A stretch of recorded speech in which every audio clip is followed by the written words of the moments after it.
So, Saul, you've been here for 3 years, 4 years, Actually, five five years years, now. 5 years? Yeah. All right. So, what do you think is, or what are some of the differences between schools in Guatemala and schools here in the U.S., or at least in Denison, Iowa? Well, the education is very different. First of all, we went to school.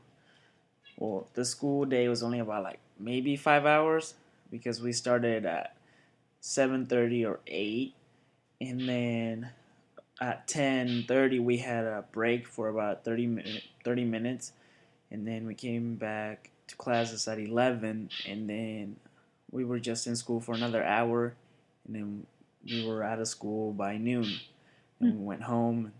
I mean, so it's a lot shorter than it is here in the United States. Mm-hmm. Um, And what about like learning? Like how teachers kind of treated you, or the types of things that you had to do. Was there much difference, or was it kind of the same? well, the teachers kind of really didn't care. They're just kind of doing their job. I mean, they did teach us a lot of stuff, and they were pretty good. But I don't know. It's kind of like some kids were still in school forever. It's kind of like, right here they don't care. Well, they do care a lot about, kids going to school and making sure that kids show up, on time and stuff. But in Guatemala, you could be, let's say, like 12 and still be in first grade because they Oh, don't care. so you had to pass certain skills in order to pass a grade level. Yeah, Like you right. had to show that you could read and write and do math at a certain level before you could go on to the next. Yes. It wasn't just So passed on like kind of here. Yeah.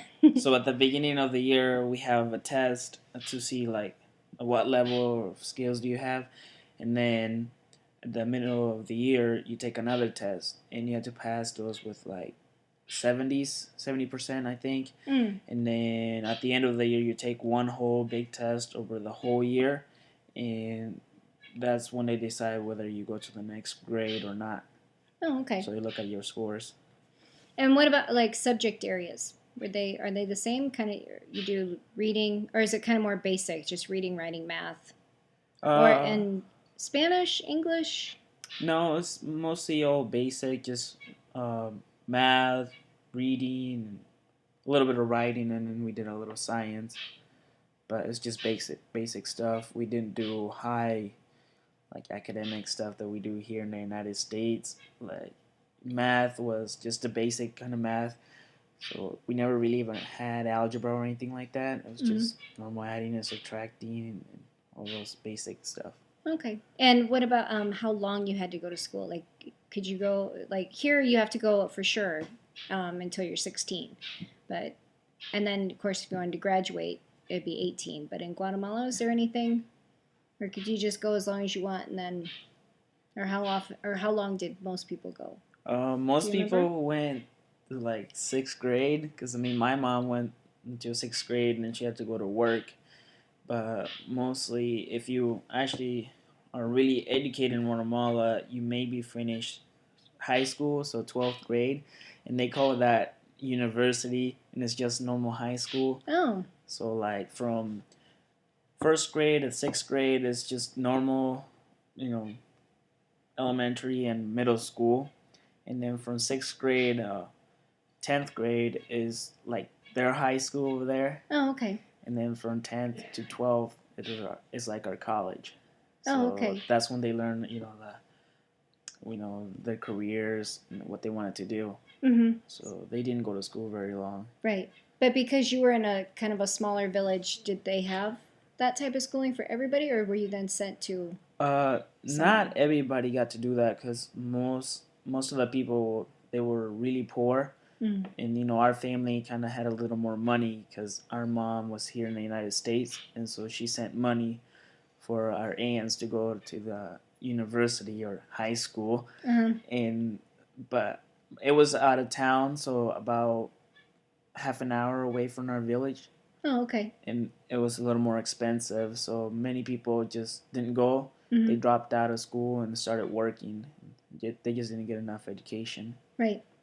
And then, what? How did you feel about that? About your mom coming here to the U.S. and making money and sending it back home? And I mean, you obviously had a good family structure there. And I mean, you had your grandma and your grandpa and aunts that were still in school.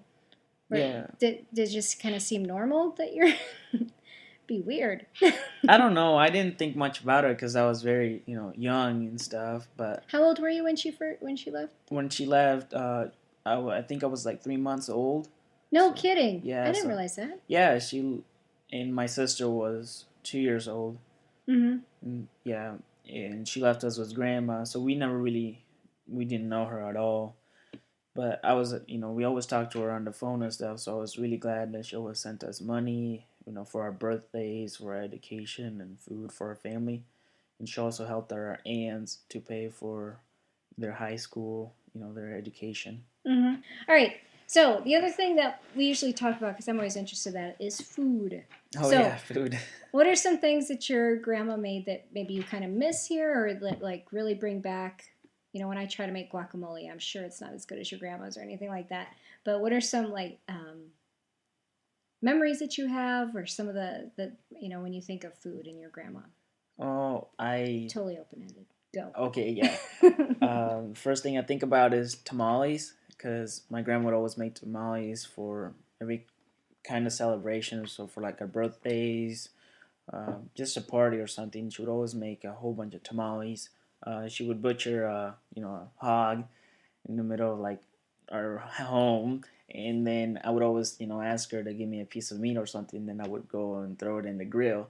I really liked that, and then the tamales were really good. I mean, those were the biggest tamales I have ever seen. She made this giant tamales, and they were the best. And another thing that comes to my mind was the grilled chicken. Because we had to butcher the chickens outside, and we just had to grill them over an open fire. Hmm. And it was really good. The taste is very different, and I really like that taste.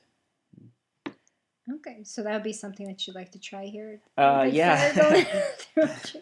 How do you keep it like so it's evenly cooked, or so that you know when it's done? Is it just kind of a like your grandma and grandpa just knew that it was done, or like knew Yeah. how to do it? Yeah, I think they did, because they kept always turning it around so it would Mm. Oh, cook like an oven evenly and toaster. stuff. Yeah, Oh, okay.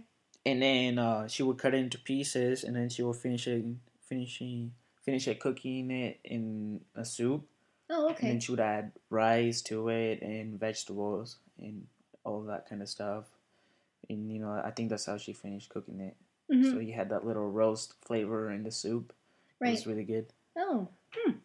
So do you because obviously we don't cook like that. Do you find it strange, or do you like the idea of having a stove and an oven Uh, we did have a besides the? stove over there. I would always fry my eggs and stuff Oh because that yeah, was that's like my true. We favorite talked about food. that. Mm-hmm. Um, but we never really ever ran the oven. I don't think anybody in the house knew how to because we Mm-hmm. always used, the frying pans and stuff on the Oh right. yeah on the top of the stove.